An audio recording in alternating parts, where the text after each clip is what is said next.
मनुवादी सरकार ने नारा दिया था सबका साथ सबका विकास, तो ये तो कहते हैं कि केवल 5% लोगों का साथ और दलितों और पिछड़ों का विनाश।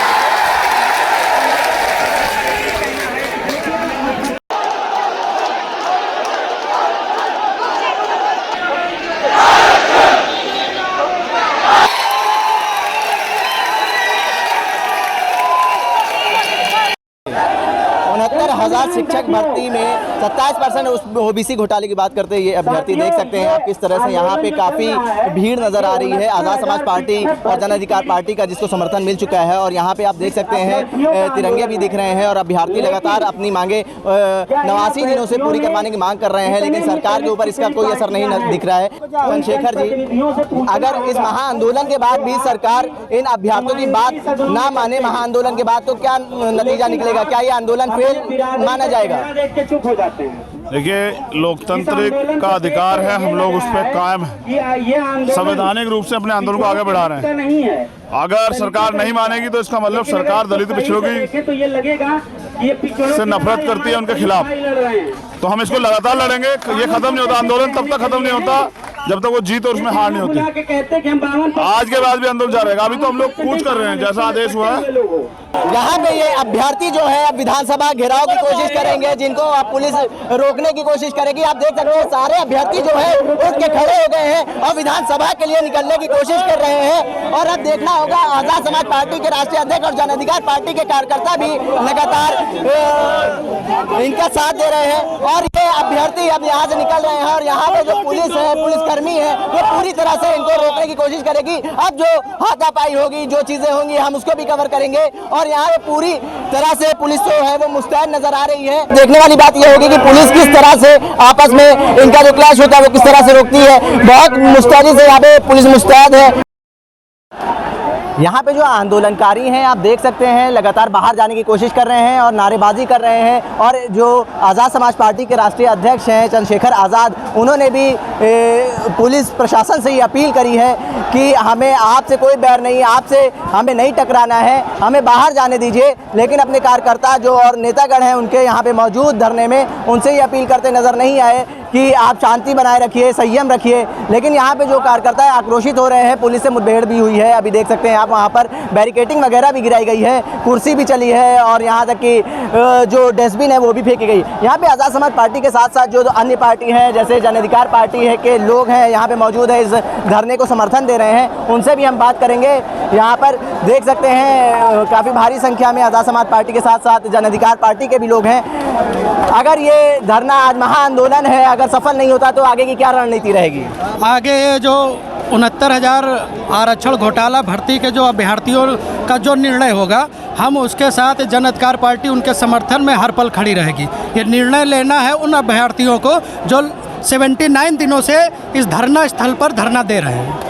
मान लीजिए अगर आज इनकी मांगे नहीं पूरी होती है, क्योंकि आज महाआंदोलन है, जब तक ये मांग करेंगे, जब तक ये धरने में बैठेंगे, तो क्या आपकी पार्टी इनके साथ है? बिल्कुल। पहले दिनों से जन अधिकार पार्टी पूर्व मंत्री माननीय बाबू सिंह कुशवाहा जी 69,000 शिक्षक भर्ती घोटाले के समर्थन में, जो घोटाला हुआ उन अभ्यर्थियों के समर्थन में पहले दिन से आज 79 दिन हो गए उनके साथ हर पल खड़ी है, रात दिन उनके साथ समर्थन में खड़ी है। और जब तक अभ्यर्थियों का धरना चलेगा, जब तक जो 20,000 अभ्यर्थियों का घोटाला हुआ है, जो ओबीसी आरक्षण और एससी आरक्षण में घोटाला हुआ है, वो मांगे पूरी नहीं होती है, तब तक हम उनके साथ रहेंगे। जब तक उनकी मांगे पूरी नहीं होती है तब तक उनके साथ रहेंगे। यहाँ पे देख सकते हैं आप, यहाँ पे और भी पार्टी के कार्यकर्ता मौजूद हैं। क्या हम ये ना समझे इस आंदोलन में आप लोग को मतलब समर्थन मतलब आप लोग जो इस आंदोलन में समर्थन दे रहे हैं, हम ये ना समझे कि इसकी राजनीतिकरण हो रहा है, ऐसा कुछ? आंदोलन का राजनीतिकरण इसलिए नहीं हो रहा है कि जो सत्ता में बैठे लोग दलित पिछड़ों के हक के साथ राजनीति कर रहे हैं, ये वो कर रहे हैं। हम लोग तो अपने संवैधानिक अधिकारों को ही बचाने के लिए लड़ रहे हैं। जो संविधान ने हमें अधिकार दिए, बाबा साहेब भीमराव अम्बेडकर साहब ने हमको अधिकार दिए हैं, जो दलित और पिछड़े के बच्चों के भविष्य और उनके जीवन से जुड़ा हुआ मसला है, उनके जिंदा रहने से जुड़ा हुआ मसला है। रोजी रोटी का मसला कोई छोटा मसला नहीं होता है। आज हमें हमारे ही देश में तिल तिल करके मरने के लिए जो सरकारें मजबूर कर रही हैं, सियासत वो कर रही हैं। हम तो अपने अधिकारों को बचा रहे हैं। हम देश के प्राणी होने के नाते देश को टैक्स देते हैं, और ये देखिए स्थिति इस पुलिस की, इस सूबे की पुलिस की, कैसे सामंतशाहियों के हाथों में गुलाम है। ये जो 69,000 भर्ती के शिक्षक हैं जो इस देश को कहीं दिशा देते हैं और देश का निर्माण करते हैं, ये शिक्षकों के साथ इस सरकार का ये सलूक है। तो आपका ये साफ तौर पे कहना है कि भाजपा सरकार में दलित और पिछड़ों का विकास नहीं हुआ है, उनके अधिकारों का हनन हुआ है। अरे मनुवादी सरकार तो उन पर डाका डाल रही है। मनुवादी सरकार ने नारा दिया था सबका साथ सबका विकास, तो ये तो कहते हैं कि केवल 5% लोगों का साथ और दलितों और पिछड़ों का विनाश। ये तो इतनी बदतमीज सरकार है। आप ये देखिए कि जिस तरह से हमारे साथ सलूक होना चाहिए, भारत की संविधान की पहले चैप्टर की प्रियम्बल में लिखा है हम भारत के लोग, हम भारत के लोग, हम लेकर रहेंगे। हम भारत के लोग, हम भारत के लोग कहाँ दिखता है आपको? ये पुलिस वाले बताएंगे हम भारत के लोग। हम भारत के लोग जो टैक्स पेयर हैं, रोज श्रमजीवी लोग हैं, श्रम करते हैं तो सरकार को चलाते हैं, और वो सरकार हम पर बदले में लाठियां बरसाती है। लेकिन पिछड़ा वर्ग हमेशा किसी की भी गवर्नमेंट रहे भाजपा के अलावा, वो ये आरोप लगाती है कि हमें बराबरी का अधिकार नहीं मिलता। आखिर कब बराबरी का अधिकार मिल सकता है? आप बताइए पिछड़ों को अधिकार कितना दिया गया? 1991 में अधिकार दिया गया। बीपी मंडल कमीशन की रिपोर्ट लागू की गई, 27% आरक्षण दिया गया, और 91 के बाद से लगभग 20-25 सालों का आरक्षण हो गया। केंद्रीय नौकरियों में 1.93 पिछड़े हैं, 2.83 दलितों की भागीदारी है केंद्रीय नौकरियों में। तो अगर अधिकार पूरा होता तो 27% के हिसाब से प्रतिवर्ष मिल रहा होता, तो भी हम कहीं दिखते 1 या 2% नहीं होते। तो क्या ये घोटाला नहीं है? ये घोटाला, ये सभी सरकारों का घोटाला है। कुछ सरकारों ने इसे क्रमशः देने की कोशिश की, लेकिन इस सरकार ने पूरे आरक्षण की व्यवस्था को खत्म कर दिया। क्यों नहीं पिछड़ा वर्ग इसके खिलाफ आवाज उठाता है? हमेशा उठाई है। जैसे जैसे देश में चेतना फैल रही है, शिक्षा फैल रही है, आज़ादी होते ही सब तो बिल्कुल समझदार नहीं हो जाएंगे ना साहब। आज़ादी होने के बाद जैसे हम पढ़ते गए, समझदार होते गए, वैसे वैसे मूवमेंट के आपको प्रखर रूप दिख रहे हैं। पहले आपको मूवमेंट जगजीवन राम से लेकर अंबेडकर साहब से लेकर कुछ आपको पुराने पैटर्न के दिखते होंगे। अब ये नया पैटर्न है दलित और पिछड़ों का जो इतना आक्रामक है। अगर सरकार नहीं चाहती तो ये 85% के लोग केवल दौड़ जाएंगे, तो 15% पच्चा हो जाएंगे। तो अब ये बताइए, आने वाले चुनाव में क्या इसका नतीजा देखने को मिलेगा? अभी से देखने को मिला है। हमारे सूबे के उत्तर प्रदेश राजधानी के पुलिस कप्तान खड़े होकर हमारा मंच साझा कर रहे थे और ये कह रहे थे कि आप चिंता न करिए, सरकार ने एक कमेटी बनाई उच्च स्तरीय। ये डर है सरकार को कि मध्यस्थता करने की बात कर रही है। समझौता कौन करते आता है? हम समझौता नहीं करते, हम तो विधानसभा जाने की बात कर रहे हैं। आप लोकतांत्रिक तरीके से जाने दीजिए, ताकत देख लीजिएगा।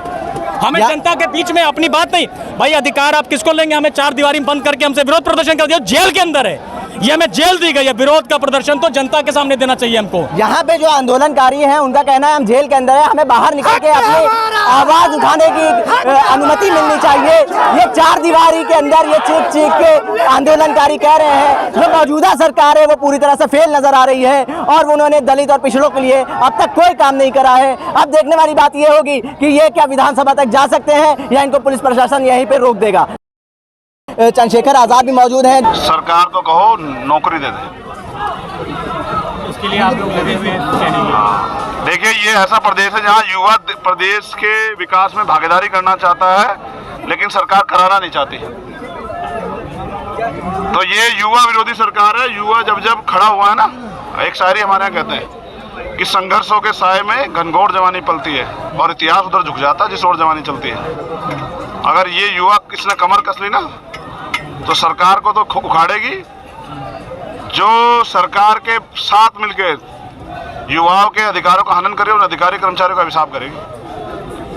यहाँ भ्रष्ट अधिकारी बैठे हैं सारे, जो मिलके जो है ना सरकार के साथ मिलके भर्तियों में घोटाला करवा रहे हो। उनसे पूछो जिनके माँ बाप पेट काट काट के बच्चों को पढ़ाते हैं।